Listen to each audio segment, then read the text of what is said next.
எந்திரிச்சு தளபதி கச்சேரி அப்படின்னு ஆடினாலும் ஆடி இருப்பாங்க. அம்புட்டும் சால்றா வாங்குறாங்க பாருங்க. பல்பு டெய்லி முதலமைச்சரே 5000 வாட்ஸ் பல்பு வாங்கினார் முதல் கூட்டத்தில். இதெல்லாம் பேப்பர் படித்தவர்களுக்கு நன்றாக தெரியும். உடனே அவங்க நல்ல உள்ள ஏதோ ஒரு ஃப்ளூக்ல 1000 முதலமைச்சர்கள் நமக்கு கிடப்பாங்க. இன்னும் எப்படியும் ஒரு 3 மாசத்துல தனுஷோட கட்சியில அன்னை வைகோ அவர்கள் இருப்பார். எல்லாரும் ஏன் முதலமைச்சர் சட்டமன்றத்தில் உட்காந்துருக்க மாதிரியே உட்காந்துருக்கீங்கன்ட்டு எனக்கு புரியல. அவர் தான் இந்த இப்படியே உட்காந்துருக்காரு. ஒரு மனிதன் ஏதாவது ஒரு சுவையான பொருள் சாப்பிட்டான்னா அந்த சுவை முகத்தில் தெரியும். புளிப்பு சாப்பிட்டான்னா ஊறுகாய் சாப்பிட்றப்ப அப்படிங்க. இனிப்பு சாப்பிடும்போது அந்த இனிப்பு முகத்தில் தெரியும். கசப்பு சாப்பிட்றப்ப கசப்பு முகத்தில் தெரியும். எந்த சுவையான உணவு கொடுத்தாலும் உணர்வே இல்லாமல் ஒரு மனிதன் அமர்ந்திருக்கிறான்னா அந்த குரூப்பை என்ன சொல்கிறதுன்னு தெரில. நீங்கள் அது மாதிரி உட்காந்துருக்காதீங்க. இது நம்ம திராவிட முன்னேற்ற கழகத்தின் கூட்டம். நம்ம தலைவர் இன்னைக்கு வர்ற ஆகஸ்ட் 15ஆம் தேதி இப்போ இருக்க முதலமைச்சர் கொடியேற்ற போகிறார். சுதந்திர தின கொடி. நம் கலைஞர் அவர்கள் பெயரால் நாணயம் வெளியிடப்பட்ட போது பாதுகாப்புத்துறை அமைச்சர் ராஜ்நாத் சிங் இங்கே வந்திருந்தார். கலைவாணர் அரங்கத்தில் கூட்டம். அப்போ அவர் பேசிய அந்த பேச்சு என்ன தெரியுமா? I was the chief minister of one state in India. Really I am grateful to doctor Kalaignar அப்படின்ட்டு எதுக்கு சொன்னார்னா, ஒவ்வொரு முறையும் நாங்கள் சுதந்திர தினத்தன்று கொடியேற்றும் பொழுது டாக்டர் கலைஞருக்குத்தான் அனைத்து முதலமைச்சர்களும் நன்றி சொல்லி கொண்டே கொடியேற்றுகிறோம். மாண்புமிகு ஜோசப் விஜய் அவர்களே, நாளை மறுநாள் நீங்கள் சுதந்திர தின கொடி ஏற்றும் பொழுது என் தானை தலைவன் டாக்டர் கலைஞருக்கு நன்றி சொல்லி கொண்டேதான் நீங்கள் கொடியேற்ற வேண்டும். வெங்கையா நாயுடு அவர்கள் துணை ஜனாதிபதியாக இருந்தப்ப நம்ம ஓமந்தூரார் அந்த மருத்துவமனைக்கு பக்கத்தில் இருக்கக்கூடிய சிலையை திறந்து வைக்க வந்திருந்தார். அப்போ அவர் சொன்ன 3 வார்த்தைகள். Kalaignar is not only a leader, he is an organiser, he is an agitator, he is an orator. Organiser, agitator, orator, இந்த 3க்கும் பெருமை சேர்ப்பவர் கலைஞர்னு அன்னைக்கு துணை ஜனாதிபதியாக இருந்த வெங்கையா நாயுடு சொன்னார். கடம் அடிப்பான், வயலின் தான் தான் தான் தான் தான் இப்படி நடந்தா தான் கச்சேரி. எல்லா பேருமே ஜால்ரா வச்சுக்கிட்டு கலியுக சைஞ்சக் சைஞ்சக் சைஞ்சக்னு அடிச்சா கச்சேரியில் கல்லை கொண்டு எறிவானா எரிய மாட்டானா? அம்புட்டும் ஜால்ரா வாங்குறாங்க பாருங்க. பல்பு டெய்லி முதலமைச்சரே 5000 வாட்ஸ் பல்பு வாங்கினார் முதல் கூட்டத்தில். பட்டு வேஷ்டி மாப்பிள்ளை மாதிரி அழகாக இருந்தார். என்னைக்குமே முகத்தில் எந்த ரியாக்ஷனுமே இல்லாத நம்ம மாண்புமிகு முதலமைச்சர் அன்னைக்கு ஒரு நாள் சிரித்தார். அந்த சிரிக்க வச்சது கூட எங்கள் எம்ஆர்கே பன்னீர்செல்வம் தான். அவங்க என்னென்னமோ பேசி தலைவரை சிரிக்க வைக்கலாம்னு நினச்சாங்க. ஒவ்வொரு மந்திரி எந்திரிச்சு ஆகாகா வாகாகா வானமே வையமே பூமியை தரைய அப்படின்னாங்க. நான் மாப்பிள்ளை என்னென்னமோ விட்ட போடுறோம், ஒன்றும் வேலையாக மாட்டேங்குதுன்னு. அன்னைக்கு வாங்கினார் பாருங்க ஒரு பல்பு. வறட்சி நிவாரணம் விவசாயிகளுக்கு தரவில்லை, விவசாயிகளுடைய கடன் முழுமையாக அடைக்கப்படவில்லை, காவிரி தண்ணீர் இன்னும் திறக்கப்படவில்லை, எனவே டெல்டா மாவட்டத்தினுடைய விவசாயிகள் காய்ந்து கொண்டிருக்கிறார்கள்னு நம்ம எதிர்க்கட்சி தலைவர் கம்பீரமாக முழங்குறார். நம்ம மாண்புமிகு முதல்வர் எந்திரிச்சாங்க. மாண்புமிகு சி ஜோசப் விஜய் பட்டு வேஷ்டியோட. வறட்சி நிவாரணம் ஏற்கனவே கொடுக்கப்பட்டு விட்டது. இதெல்லாம் பேப்பர் படித்தவர்களுக்கு நன்றாக தெரியும். உடனே அவங்க நல்ல உள்ள எந்திரிச்சு தளபதி கச்சேரி அப்படின்னு ஆடினாலும் ஆடி இருப்பாங்க. இவ்வளவு வாரம் தலைவர் பவர்ஃபுல்லான பாயிண்ட் எடுத்து வச்சுட்டாராம் முதலமைச்சர். எந்திரிச்சாரியா கலைஞரின் பேரன் முத்துவேல் கருணாநிதி ஸ்டாலினோட மகன். வறட்சி நிவாரணம் என்று வருடா வருடம் கொடுக்கக்கூடிய தொகுப்பை பற்றி நாங்கள் பேசவில்லை. விவசாயிகளுடைய வறட்சி நிவாரணத்தை தான் நாங்கள் கேட்டோம். தொகுப்பு நிதிக்கும் நிவாரணத்திற்கும் வேறுபாடு இருக்கிறது. இது பேப்பர் படித்தா தெரியாது, விவசாயிகளை நேரடியாக சந்திக்கணும்னு சொன்ன உடனே வாங்கினாரியா 5000 வாட்ஸ் பல்பு டமக்குன்னு. அப்போ உட்காந்தவர் தான் இன்னும் எந்திரிக்கல. 3 மாதங்களில் 15000 கோடி கஜானாவில் கொண்டு வந்து சேர்த்தோம். யாரு? மாண்புமிகு நிதியமைச்சர் மரிய வில்சன் தங்கந்தனரசு எந்திரிச்சு அந்த 15,000 கோடி என்னென்ன இதில் வந்துச்சுன்னு லிஸ்ட்டு கொடுத்தீங்கன்னா நாங்கள் note பண்ணிக்கிறோம்னாரு. It is imperishable and unsahicable forest. Expected. என்ன எக்ஸ்பெக்டட்னு தெரில. எதிர்பார்த்தோம் வந்துக்கிட்டு இருக்குன்னு தேவையாங்கிறேன் நான். நேரம் நம் தலைவர் முதலமைச்சராக முத்துவேல் கருணாநிதி ஸ்டாலின் அவர்கள் இருந்திருந்தால் எங்கள் சகோதரிகளுக்கு 8,000 ரூபா கூப்பன் கிடச்சிருக்கான். 3 பொருள்களை நேரம் வீட்டில் வாங்கி நீங்கள் சேர்த்துருப்பீங்க. ஆனால் இன்னைக்கு எல்லாத்துக்கும் அல்வா. ஆனால் அண்ணன் சீர் ஒவ்வொரு அது எப்படி பேசினாரு மேடையில் பிரச்சாரத்தை.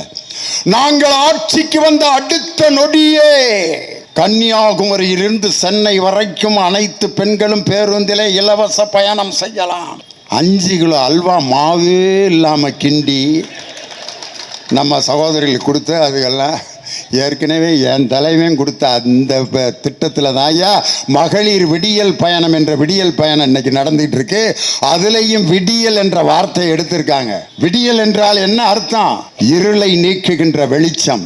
இருண்ட ஆட்சிக்கு விடியல் என்றால் பிடிக்காது. அதனால தான் விடியல் என்ற வார்த்தையை நீக்கி இருக்கிறார். பேரை மாற்றுவது ஏன்? தலைவர் கலைஞருடைய பேரை எடுத்துவிட்டு கலைஞர் இல்லம் என்ற திட்டத்தை என்னமோ ஒரு இல்லம்னு மாற்றி வச்சிருக்காங்க. என் தலைவருடைய பெயரை நீக்குவதற்கு யாருக்கும் உரிமை இல்லை. இன்னைக்கு காவல்துறை அதிகாரிகள் எவ்வளவோ நின்றுட்டு இருக்காங்க. என் சகோதரியும் காவல்துறை அதிகாரியா அப்படி பேண்ட் ஷர்ட் போட்டு நின்று அப்படி ஒரு சல்யூட் அடிக்கிறாங்க பார். அந்த ஒவ்வொரு காவல்துறை அதிகாரியும் தன் அதிகாரத்தை செலுத்தும் போது அவர்களிடம் வாழ்ந்து கொண்டிருப்பது என் தானை தலைவர் டாக்டர் கலைஞர். நீங்க கன்னியாகுமரியிலிருந்து காஷ்மீர் வரைக்கும் இலவச அப்படின்னு வாக்குறுதி கொடுக்குறீங்களே, அந்த பேருந்தை அரசுடைமை ஆக்கிய தலைவன் என் தானை தலைவர் டாக்டர் கலைஞர். எத்தனை திட்டம்யா சொல்றது என் தலைவரை பத்தி.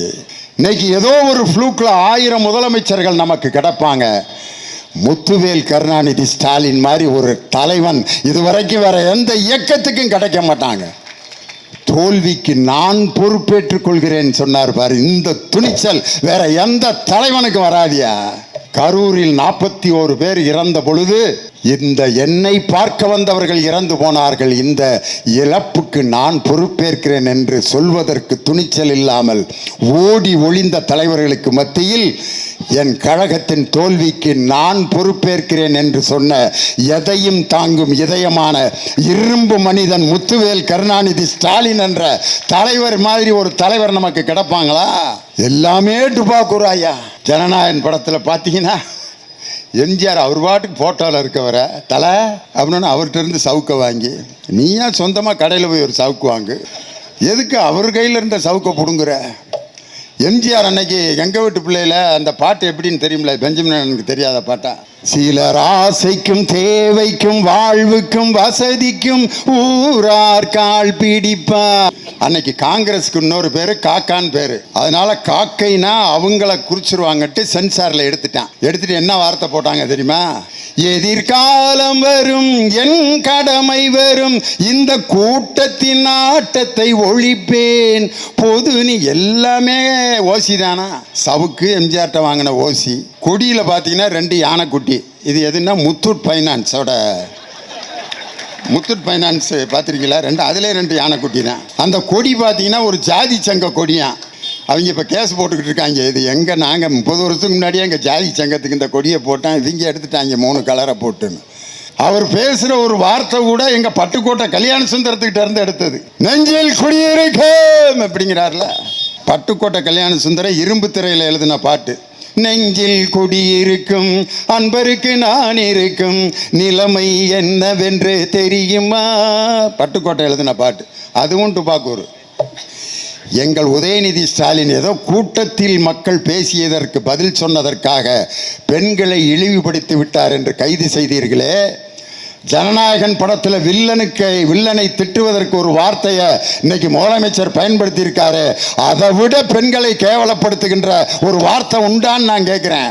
உங்கள் கூட இருக்க அந்த கூட்டணி கட்சிகளையெல்லாம் நம்பி நீங்கள் உட்காந்துருக்கீங்க. நாங்கள் எங்கள் உடம்புல இருந்த கோமணத்தை நாங்கள் கழட்டி போட்டோம். அதுதான் இன்னைக்கு உங்களுக்கு பட்டு வேட்டி. புரிஞ்சவங்க புரிஞ்சுக்கிறீங்க. நாங்கள் முகம் துடைக்கிறதுக்கு வச்சுருந்த கர்ச்சிப்பு தான் இன்னைக்கு நீங்கள் தோளில் போட்டிருக்க துண்டு. நாங்கள் கையில் வச்சுருந்த குச்சி தான் நீங்கள் உட்காந்துருக்கிற நாற்காலி.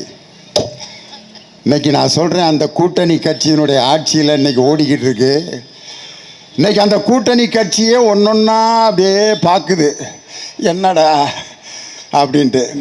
நான் என்னைக்கு வைகோ அண்ணன் போய் சேர்ந்தாரோ நான் முடிவு பண்ணிட்டேன், மேட்ரு சீக்கிரம் சிந்தாபாத் ஆயிரும்டான். சட்டமன்றத்தில் வந்து முதலமைச்சர் அப்படின்னார்ல, என் தலைவர் இப்படி தான் காமிச்சார். என்ன அர்த்தம்னா பேசி முடிச்சிட்டோன்ட்டு. அதை கூட ஒழுங்காக காட்டாமல் இந்த அப்படின்னார். இதுக்கு என்ன அர்த்தம்னா, உங்கள் தமிழ்நாட்டு மக்களையெல்லாம் தொடர்ந்து கழுத்தறுக்க போகிறேன், காத்திருங்க. 6 சிலிண்டரா ஒன்றும் கிடைக்காது அப்படின்னு அர்த்தம். இன்னைக்கு அவர் அந்த கூட்டணி கட்சியெலாம் எங்கள் அண்ணன் வைகோ அவர்கள் என்னைக்கு போனாரோ, அவர் வெளியிட்ட புஸ்தகத்தை அவர் வெளியிடுவார்னு கூப்பிட்டதுக்கு வரமாட்டேன்ட்டார். போனால் நமக்கு அதுதான் கடைசி நிகழ்ச்சி ஆயிரும், வேணாம்டா இந்த பம்பரம் எந்த சாட்டை சுற்றினாலும் சுற்றும் போல இருக்குது, இது வேலை. இன்னும் எப்படியும் ஒரு 3 மாதத்தில் தனுஷோட கட்சியில் அண்ணன் வைகோ அவர்கள் இருப்பார். உலகத்தில் உள்ள தலைவர்களிலே நான் மிகச்சிறந்த தலைவனாக தனுஷ் அவர்களை பார்க்கிறேன். ஜெர்மனியில் இருக்கக்கூடிய ஹிட்லர் இருக்கிறாரே, ஹிட்லர் பேசினாலும் பேசுவார். உண்மையிலே வைகோ அவர்கள் மேலே நான் மிகப்பெரிய மரியாதை வச்சுருக்கேன். அப்படிப்பட்ட ஒரு பேச்சாளனை என் வாழ்க்கையில் இதுவரை நான் பார்த்ததில்லை. அவருடைய பேச்சுக்கு நான்லாம் அடிமை. ஆனால் அரசியலில் இப்படி ஒரு கேவலமான மனிதன், இப்படி ஒரு துரோகியை நான் பார்த்ததில்லை.